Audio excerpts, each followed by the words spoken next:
Hello and welcome. I'm Leanne Gerrans and you're watching W News, broadcasting live from the Al Arabiya headquarters. These are our top stories. President Trump prepares to welcome UK Prime Minister Keir Starmer to the White House with defence spending and security guarantees for both Europe and Ukraine on the agenda. Andrew and Tristan Tate land in the US from Romania despite continuing to face serious allegations of rape, trafficking and money laundering. And Oscar-winning actor Gene Hackman is found dead in his home in Santa Fe alongside his wife Betsy, as police say they had been dead for some time.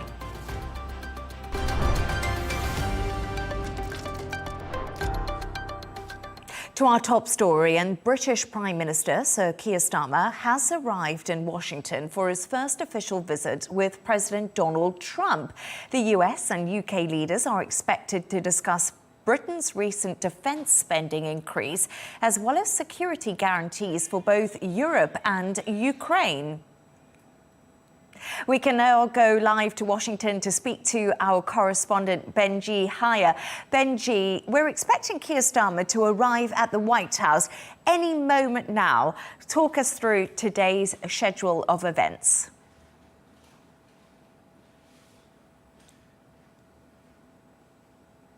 Yeah, I mean, if you look at the current situation just outside the White House, you will see the processions taking place, and that is a preemptive to the UK Prime Minister stepping out of his vehicle and being greeted, I presume, by his American counterpart at the doors before they hold a meeting within the Oval Office. I think you can anticipate that there will be an impromptu Trump-style press conference at the top of that as a media spray where both leaders will face a range of questions, most probably related to Ukraine. They'll then have that behind the closed-door meeting where the war, ending the war, will be discussed in great length, as well as, we're told, other issues regarding trade and artificial intelligence, before both Sir Keir and President Trump face the media again in a news conference. There's often hyperbole, isn't there, when it comes to politics, geopolitical politics, but I think that what we've seen, given this dramatic shift in policy and tone and in actions by the Trump administration, especially vis-a-vis Ukraine,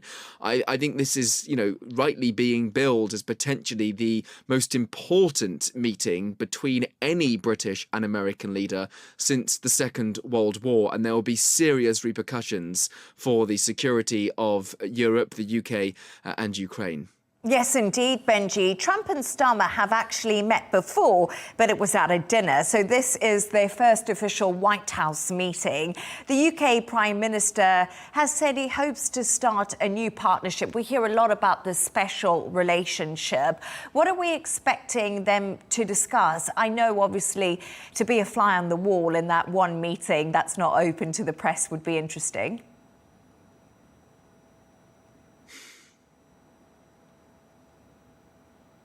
Look, they're two very different personalities, and it's going to be interesting to see how Sir Keir goes about dealing with the US president and towing that very careful line between deference to Donald Trump and actually rebuking his worldview. He says he wants to act as a bridge between the US and Europe, and he is hoping that his most recent promises of an increase in British military spending and also his pledge to potentially put British troops on the ground as part of a peacekeeping force in Ukraine might appease President Trump. But there is still a divergence of views when it comes to what Sir Keir sees as an important element of a post-war relationship, and that is a US backstop to properly ensure that there is a deterrent for Russia's President Vladimir Putin, and he's not encouraged, for example, to invade Ukraine again. I think there will also be a push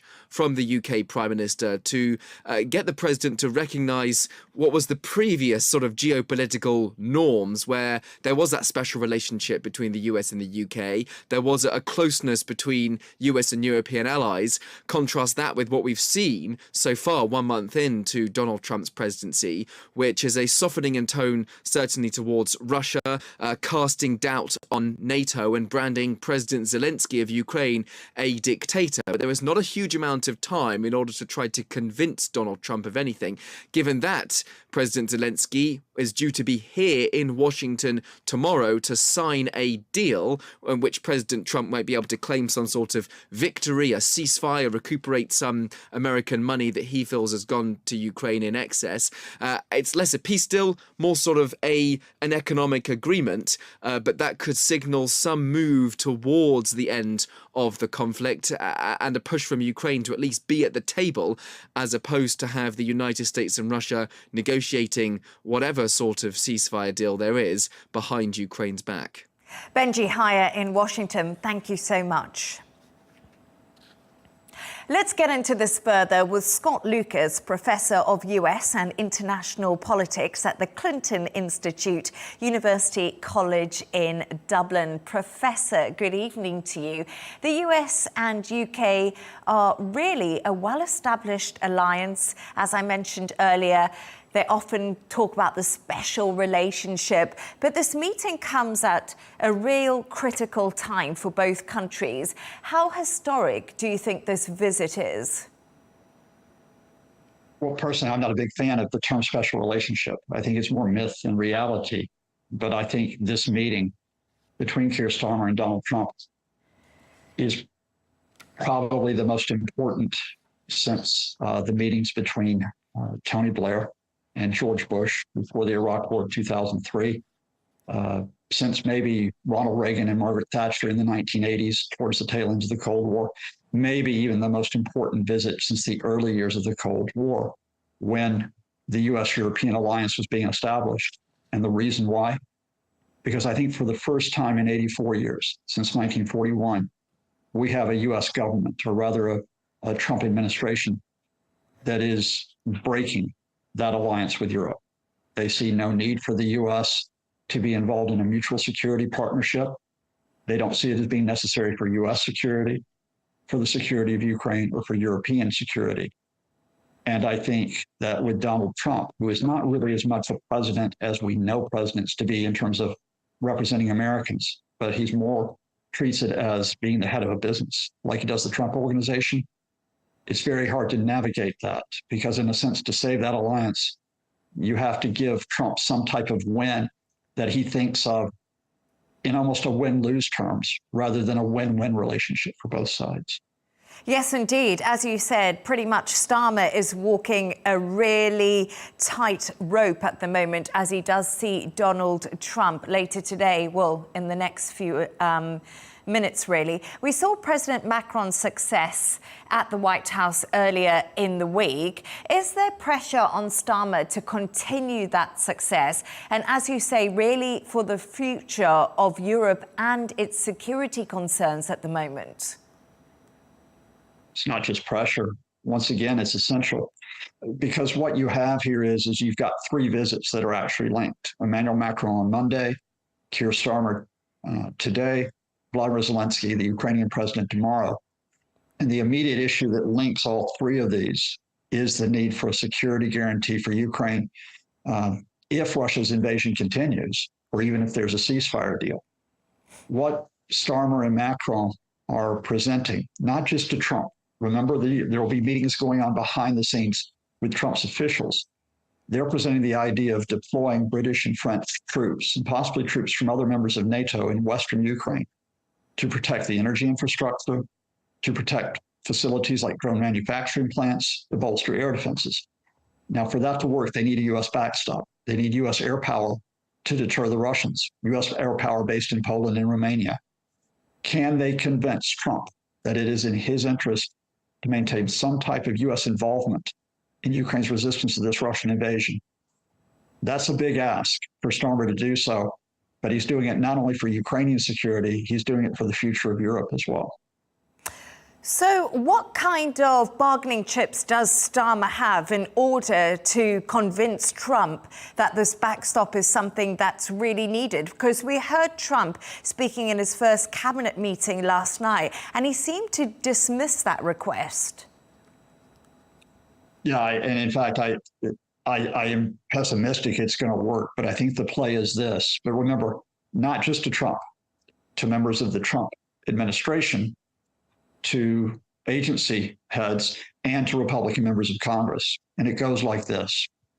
Look, Donald, you're the leader of the most powerful country in the world. You're the leader of a country which economically and militarily has been an example for others, politically, has fought against fascism in World War II, fought against the Nazis, won the Cold War. Your legacy is to be part of that tradition of standing up for America as a leader of the world. We need you to lead now. We need you to lead not by walking away from us, by working with us. Do I think it'll work? I think it has to be combined with other things. You have the minerals deal, in which Ukraine has agreed to provide some of its minerals to the U.S. You have, I think, Keir Starmer talking about raising the UK defense spending, even though this is already planned. You have other European countries saying they are going to raise defense spending as well. And they can all say, even though it may not be true, it's because of you, Mr. Trump.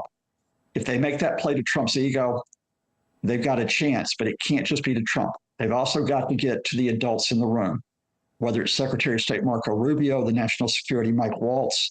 They've got to get someone who will listen to the realities of the political, economic future of the U.S. and Europe, and indeed the Middle East, and say that these are intertwined. You did touch on this, but tomorrow President Zelensky will be making his way to the White House.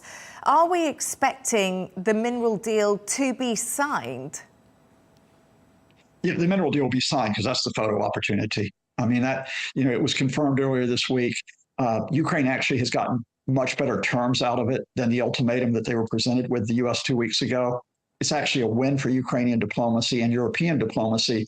But the big issue is that Zelensky sees this only as the first step to getting those security guarantees. Indeed, the Europeans see it only as a step to getting the security guarantees. So in a way, signing this agreement is only the first act in a much, much more important play where we may not see the final act for some days or even weeks to come. Scott Lucas, Professor of US and International Politics at the Clinton Institute, University College, Dublin. Thank you so much for joining me with your insights this evening. Thank you.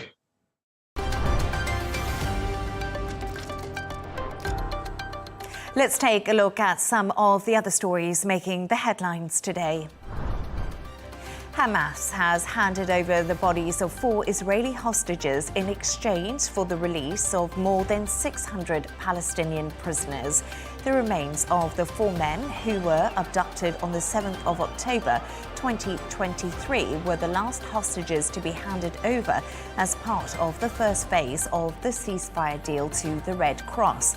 The Palestinian prisoners were reunited with their relatives and surrounded by cheering crowds as they arrived at the West Bank.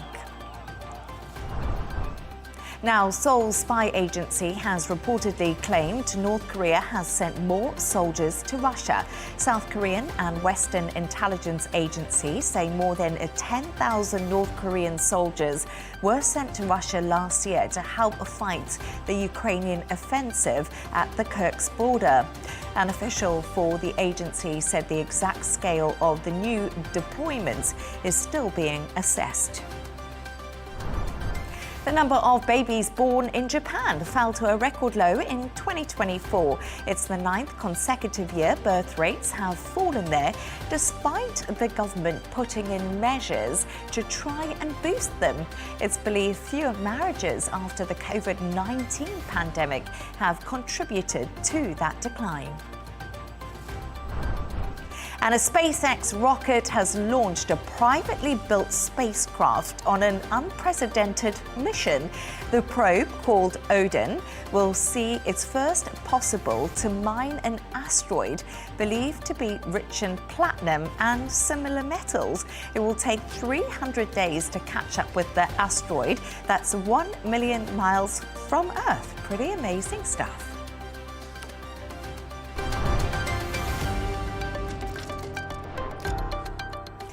In the last few hours, imprisoned PKK leader Abdullah Öcalan has given a statement from jail. calling for peace with Turkey.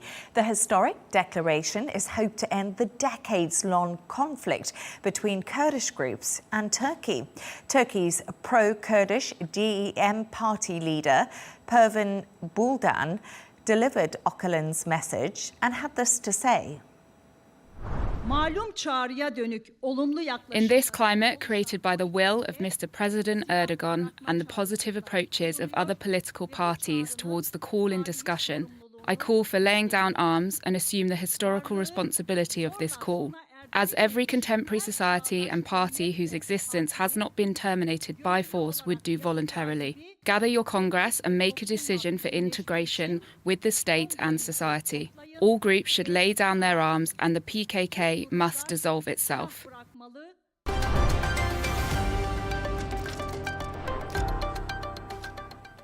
Andrew and Tristan Tate, the social media influencers held in Romania over rape, trafficking and money laundering accusations, have arrived in the US by private plane today. The brothers, who hold dual UK-US nationalities, flew out of Bucharest and in the last hour landed in Fort Lauderdale in Florida. Romanian authorities gave them permission to leave the country, but the two men remain under judicial control. Let's get the latest with our foreign correspondent, Sara Firth, who is in Washington. Sara, good evening to you. Do we know why the Tate brothers were actually allowed to leave Romania and what conditions they'll have to comply with, considering they're still under investigation? Yes, well, this Romanian travel ban lifted and the Tate brothers have landed here in the US, in Florida. And now Romanian prosecutors have said that they approved this request to lift the travel ban, but there are some legal requirements around this release of the travel ban. One of those is that the Tate brothers, Andrew and Tristan, return to Romania in March. Whether or not that happens, though, remains to be seen. And another is that they have to be on call anytime the authorities want to reach them. Now, a spokeswoman for the Tate brothers has reportedly said that the Romanian courts have also decided, pending this criminal investigation, to release some of their assets. So if that proves to be the case, then they will have a return to their frozen funds, their vehicles, and they are here now on US soil, despite those very serious allegations against them that both the brothers deny. We're actually just having a look at some live pictures at the moment, Sara, and we are waiting for the Tate brothers to come out of the Fort Lauderdale airport. There's a whole press pack waiting patiently to see when the two brothers will eventually leave the doors of the airport, and they might have something to say. As you did say, that the brothers did leave Romania on a private plane flying to the US. But Sara, just remind us exactly of what they've been accused of and their response to the allegations against them. Well, they've denied all the allegations against them, and the allegations are serious. They're allegations of sexual misconduct, money laundering, human trafficking. There's actually also a court case in the UK as well. These are very serious accusations, as I said, that both Andrew and Tristan, the Tate brothers, have denied. Leanne, I just want to talk to you about what some of the alleged victims are saying in response to this breaking news today, that they have been had that travel ban lifted and that they've landed here in America. So there are 4 British women who allege rape and coercive control. And look, in all these headlines that you're seeing right now, we're going to hear from the Tate brothers. We're going to hear from members of the Trump administration. And it's very easy, I think, to lose the voices of those alleged victims. They have said that this news has re-traumatized them. They also said it is clear that there is now a major risk that criminal prosecution will not proceed. So that is the impact on some of the alleged victims of the Tate brothers for those crimes that are under criminal investigation right now in Romania. But as we've seen, the Trump administration, They've been lobbying the Romanian government. It seems that has been successful. And today, the Tate brothers have touched down in America, largely thanks to Trump's administration. Yeah, let's talk about that further, actually. There are reports that President Trump has had some involvement in their case, as you mentioned. His special envoy, Richard Gurnall, reportedly spoke with the Romanian government to lift the brothers' travel ban. There's a lot going on, and obviously they are such high-profile social media influencers that Donald Trump, in some ways, helped him when it came to his election. Absolutely. We're in a different time and space right now. And Leanne, you've really hit the nail on the head there, because if you look at Andrew Tate's social media presence, his demographic, it's the exact same demographic that is the core base of Trump's supporters. When you look at the election that took place that's given him this mandate for a second term, I think it's 6 in 10 white males under 30 voted for Trump. So he sees this as a very powerful ally and tool in these social media influencers who have this kind of access to this type of audience that make up Trump's supporters. Andrew and Tristan Tate, they are self-described misogynists. You said you've had the US Special Envoy Richard Grenell, the Romanian foreign minister, saying, yep, in the halls of the Munich Security Conference, we spoke about this issue. Now, I think a lot of questions being asked here is, given everything going on in the world and everything that America is dealing with right now and that President Trump is dealing with, why on earth would the Trump administration make the Tate brothers, who are facing such serious allegations and a criminal investigation in Romania, any kind of priority? Leanne, I've been reaching out and speaking to some contacts here in DC, and some of those sources are saying it's very, very simple. When it comes to Trump, loyalty above all else is what he rewards. And he sees someone like Andrew Tate, who we know in the past has been very openly supportive on his social media platforms of President Trump. He's at one point said Trump is saving the world. He's got a relationship with Donald Trump's Jr., with his son. They've met in the Trump Tower before. They've got photographs together. So, Andrew Tate in particular, using his social media clout, has really in the past backed Trump. And well, it seems, according to the sources I've been speaking to, that has paid off, because that loyalty has been seen by President Trump and the Trump administration as something worth involving themselves in at a time when you've got foreign leaders, world leaders coming into DC. You've got the British Prime Minister here today meeting with President Trump. It will be interesting to see if any of the British journalists bring up this issue, given that there is an investigation, a criminal investigation in the UK as well. Of course, it's extremely unlikely you'd see any sort of extradition of the Tate brothers. And the question now really is, with these legal requirements that Romania has said that they've laid out for them to return in March, to face justice, to face these claims and go through the proper procedures. Will that actually happen? Well, today they're in Florida. We'll be hearing from them. And just once again, the headlines are going to be the Tate brothers. They're great at a soundbite. President Trump, also great with a soundbite. And just in the midst of all this, the words of those alleged victims, the women who say that they were coercively controlled by Andrew Tate, saying that they were re-traumatized by everything that's playing out right now. Sara Firth, foreign correspondent in Washington, thank you so much.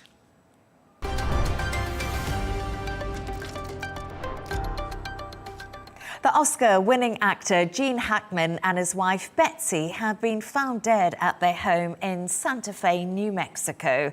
In a career spanning more than 6 decades, Hackman received 2 Academy Awards for his work on the movies The French Connection and Unforgiven. Police say the couple had been dead for some time and were found in different rooms, but don't believe that foul play was a factor at this time. Let's get the latest with our correspondent, Mitch McCann. Mitch, thank you for joining us. This news has come as a real shock to Hollywood. Police don't expect foul play, but the circumstances around their deaths are being investigated. Their dog was also found dead alongside them. What do we know so far?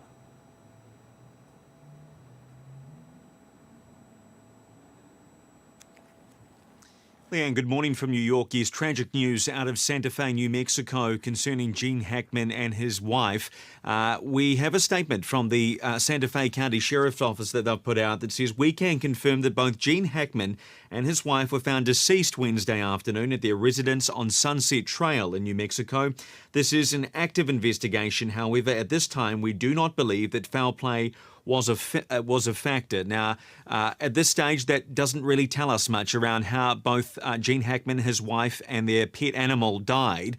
But we are seeing reporting from the entertainment website here in the United States, TMZ, and this is, of course, unverified, but it is worth reporting here that the family members of the deceased believe that carbon monoxide poisoning may have played a role in their deaths. Now, this is unverified, as I mentioned, but they do suspect carbon monoxide poisoning might have been involved. And this is tragic news for many reasons, of course. But of course, Gene Hackman was a famed Hollywood actor. There have been many tributes this morning. He won 2 Oscars and he's had a very interesting career, one that started on Broadway here in New York, led him to Hollywood, and he finished up in New Mexico, where he spent the last 15 years really keeping to himself, involved in art and writing books. But a very sad situation there in New Mexico. Yeah, extremely tragic. And you mentioned, he's had this amazing career. He's a legend, really, when it comes to acting. There's been so many tributes coming in for them, hasn't there, for both him and his wife, Betsy?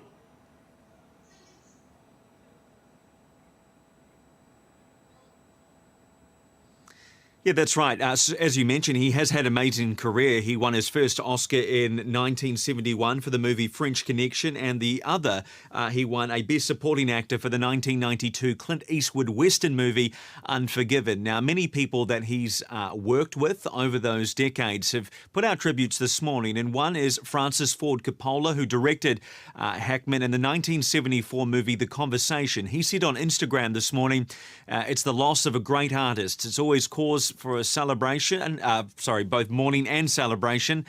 Gene Hackman was a great actor, inspiring and magnificent in his work."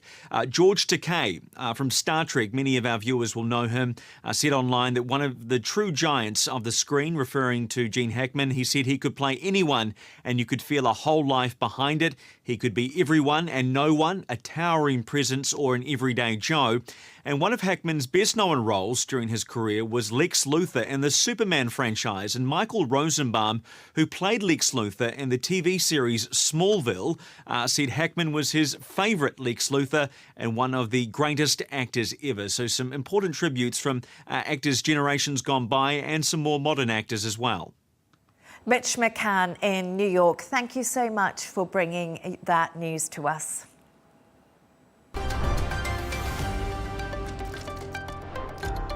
Let's take a look at the top business news now. New US steel tariffs are set to disrupt a multi-billion-dollar supply chain moving steel from China to America via third countries. This is heightening competition in the global market and undercut a vital source of sales for China's struggling steel sector. President Trump's 25% steel duty, which is due to come into force in March, will hamper this trade. That's according to China's 4 leading steel consultancies.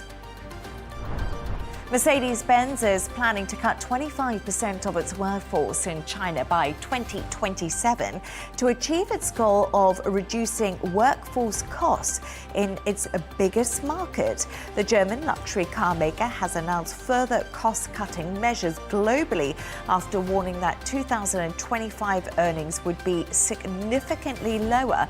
This comes amid bruising price competition in China and rising global trade tensions.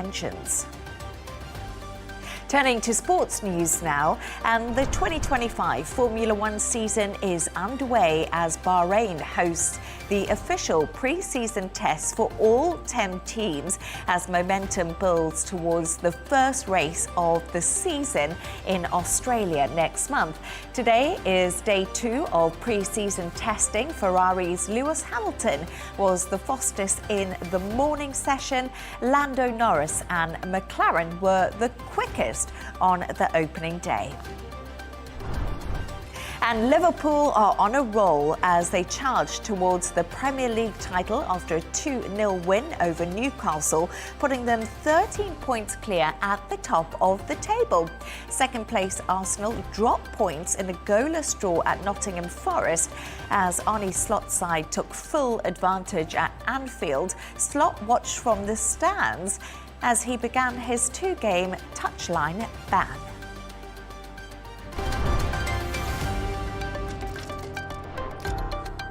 Returning to business news now, and shares in electric car maker Tesla have fallen more than 9% after sales decreased by more than half in Europe and the UK. The motor company, owned by Elon Musk, has faced competition from Chinese manufacturers, but it's believed that Musk's political ambitions could be the reason for the drop in shares. Tesla's valuation has tumbled below $1 trillion for the first time since November 2024. I'm now joined by motoring journalist and transport campaigner Quentin Willson. Quentin, Tesla shares seem to have gone off-road and have lost most of their gains following President Donald Trump's November election victory. What is driving the slump in shares currently? Well, I'm talking to you from the UK, where they're down 45%. Now, some of that is the effect of Chinese models, which are more competitive, better operating systems, and much cheaper. But anecdotally, we're hearing that there are people, particularly in Europe and Germany, who just don't want to drive Teslas because of Musk's political interventions. I just with 2 people, one with a Model Y, one with a Model 3. They really love the cars. They've had them a long time, but they're going to change to Polestar for ideological reasons. So we'll see in the first quarter of the year what this really means in terms of sales. But looking at it right now as a snapshot and listening to the mood on social media, there's definitely a pushback.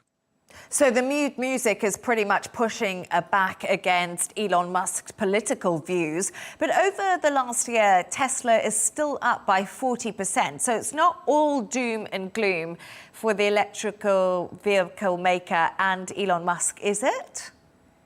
No, I mean, these cars are very good. I drive one. I've had one for 4 years, 45,000 miles, and it's great. It works really, really well. And the supercharger network is great. But this intervention with other countries' policies, particularly with the AfD in Germany, is really turning his liberal kind of democratic base who were the early adopters and bought his cars away from the brand. And when you have a CEO of a car company who is so dominant, it makes it really, really difficult if he's going to start talking about issues which he shouldn't. Car CEOs don't normally do this. So do you think that if he steps down from Tesla in some ways, this will encourage the base to go back to buy them? Do you think he's the problem overall? I think basically yes, and the board should think very, very, very carefully about getting him to stand down, because it will imperil the future of the brand. He's got lots and lots of other businesses, SpaceX, the satellite things, the Boring Company, et cetera, but this is the kind of cornerstone of the whole empire. And if the brand is affected like this, it makes the future for Tesla cars very difficult indeed, I think. Quentin Willson, motoring journalist and transport campaigner. An absolute pleasure to have you on the show. Thank you very much. Thank you.